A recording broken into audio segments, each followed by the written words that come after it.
আসসালামু আলাইকুম ওয়া রাহমাতুল্লাহি ওয়া বারাকাতুহু। হ্যালো ভিউয়ার্স, আজকে আমি আপনাদেরকে দেখাবো আইফোন 12 প্রো ম্যাক্স। সেটটা আপনার ডিসপ্লেটা ভাঙছিল। কাস্টমার বলছে যে বৃষ্টির পানি নাকি পড়ছে। আমি নতুন ডিসপ্লে আইনা লাগাই লাগাইতেছি। এটা নতুন ডিসপ্লে, এই যে 12 প্রো ম্যাক্স।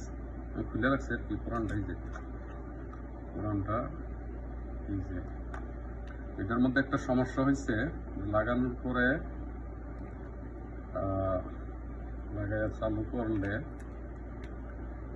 আপনার